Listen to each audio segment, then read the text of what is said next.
Pour continuer avec exactement les 100 vidéos de démonstration des théorèmes, on va rapidement démontrer que deux angles alternes internes sont égaux. Vous ne voulez pas abonner avec ma chaîne, n'est-ce pas? Et faites-le maintenant. Maintenant, démontrer que deux angles alternes internes sont égaux. Pour démontrer une chose, on doit savoir exactement les propriétés ou encore comment ça se fait.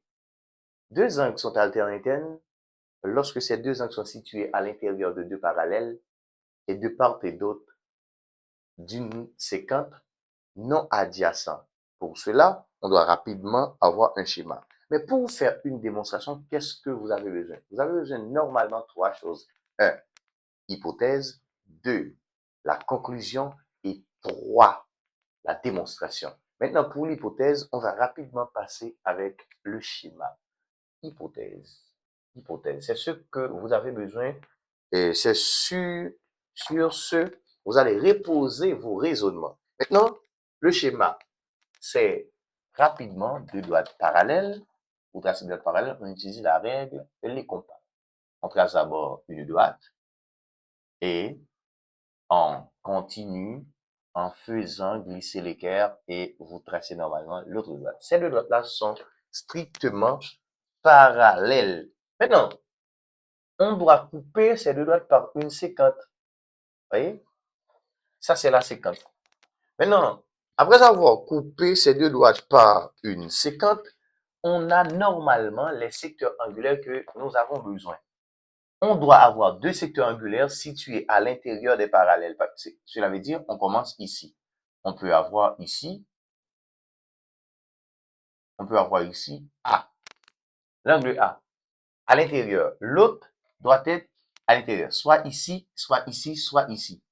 Mais l'autre secteur ne peut pas être ici. Pourquoi? Le secteur ne doit pas être adjacent avec le secteur choisi.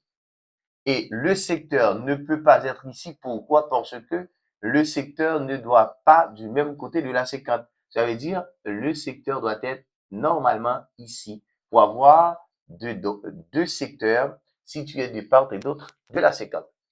Maintenant, la conclusion, c'est quoi? Nous allons démontrer que l'angle A égale avec l'angle B. Maintenant, il nous manque quelque chose. En regardant le schéma, nous ne pouvons pas enchaîner nos raisonnements pour dire que A est égal à B. Pour cela, qu'est-ce que nous allons faire? Nous allons normalement abaisser une perpendiculaire ici pour avoir d'autres informations. Voyez? On fait rapidement quoi? On abaisse ici une perpendiculaire. En abaissant la perpendiculaire, on a ici un angle droit et ici également on a un angle droit. Pourquoi? Parce que si deux droites sont parallèles, toute perpendiculaire à l'une est perpendiculaire à l'autre. Ces deux droites-là sont parallèles, la perpendiculaire est la perpendiculaire commune de ces deux droites. Maintenant, en regardant ici, on a ici un triangle rectangle. Vous voyez? On peut appeler ça θ par exemple. Et ici, on peut appeler ça lambda par exemple. Maintenant, si on a un triangle rectangle, on peut faire des raisonnements autour du triangle rectangle. Pourquoi? Parce que dans un triangle rectangle, les secteurs angulaires non droits, autrement dit, les deux autres secteurs sont complémentaires. Cela veut dire, quand on additionne les deux, ça va donner exactement 90 degrés. Vous voyez? Démonstration maintenant. Démonstration. Maintenant, on peut d'abord écrire A, l'angle A plus θ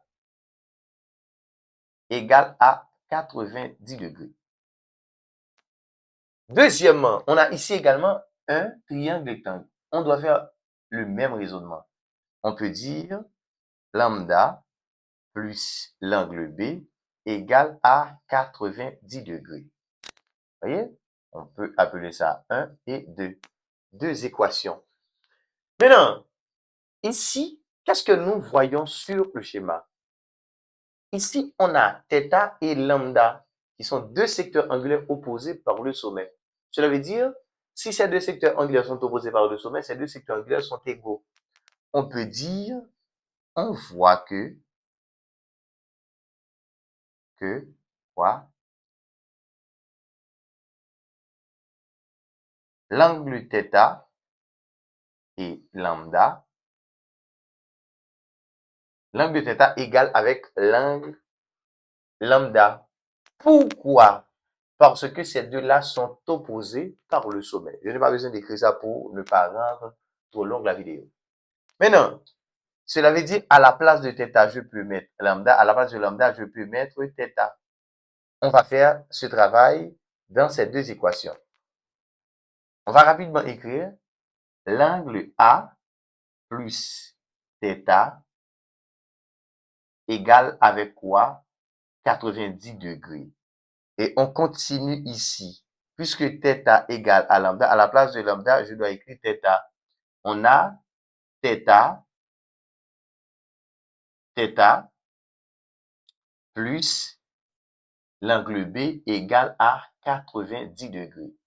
Maintenant, puisque l'addition est commutative, je peux écrire θ de l'autre côté en écrivant l'angle B d'abord, plus θ. Maintenant, raisonnement aussi simple que ça, pour ne pas trop long.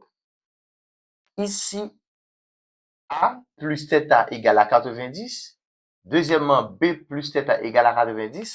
Cela veut dire l'angle θ est à la fois le complément de l'angle A et aussi le complément de l'angle B. Si deux secteurs angulaires ont même complément, ces deux secteurs angulaires-là sont égaux. Sur ce, je peux dire l'angle A égale à l'angle B.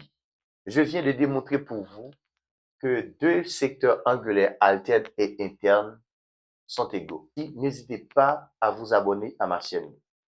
Remercie.